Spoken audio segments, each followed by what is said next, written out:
"Come over here," David said, and Vell crawled from the chair towards the couch on his hands and knees. David forced his mouth to close. Vell crawling on his floor was not entirely an unattractive sight. David mentally slapped himself. He reminded himself that although he may on occasion enjoy such games, this was not a consensual situation. Vell was only crawling to avoid the collar's punishments. David had all the power and Vell had none. He had to be very, very careful about what he said and did, because Vell may seem willing, but he wasn't. Maybe, given the choice of rape or torture, he would pick the least painful option, but that didn't mean he was consenting. David shook his head, trying to snap himself away from such thoughts.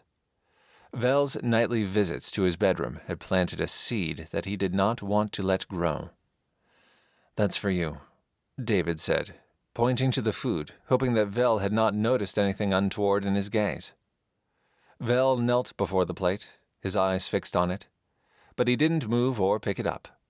David tried again. "That's your food. You're allowed to eat it." Still, nothing. "Eat," David ordered, his frustration growing again. Vell flinched, but stretched out one hand and reached for the plate. His fingers brushed the toast when the color started to glow again, and Vell snatched his hand back. The glow didn't fade this time. It grew stronger. Vell wrapped his arms around himself and hunched over, a barely audible whine coming from his lips. He rocked back and forth, and David snapped, "Don't eat!" If the collar was stopping Vell from eating, ordering him to eat was just going to get him punished no matter what he did. "Sorry," David muttered, racking his brain for what to do. How had Vell eaten before, if he would not eat now? "Lively?" David said, turning to a large flat screen on the wall of the living room. "Show me the last time Vell ate something."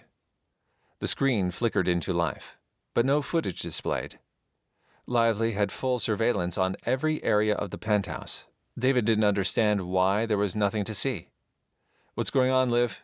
he asked. "There is no footage of Mr. Vell eating in the penthouse, sir," Lively's calm voice replied. David sat up, horrified. Vell had been here for 5 days. He had not eaten at all in that time? David searched his memory.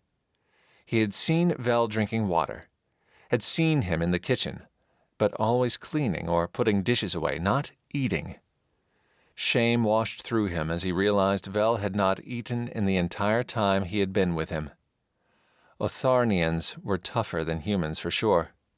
Stronger, faster, longer lived, but they still needed to eat.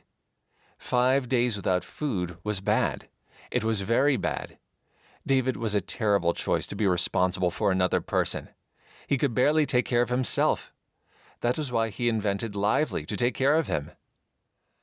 David rubbed his face with both hands, yet again cursing Lonn for leaving him in this situation. He must have assumed that David knew what thralls were, and that he knew how the collar worked, or surely he would not have left his brother with him. Or maybe not, David acknowledged. Lonn had come to Earth in mid-battle, to find a safe haven for his brother.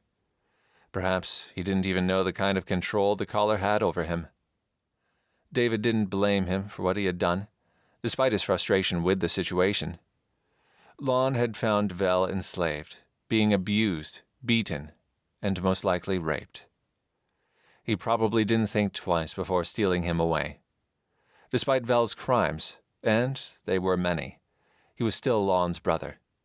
They had grown up together, and that bond didn't vanish overnight. David had to figure this out, or Vell was going to starve right in front of him, and then he would have to answer to Lonn.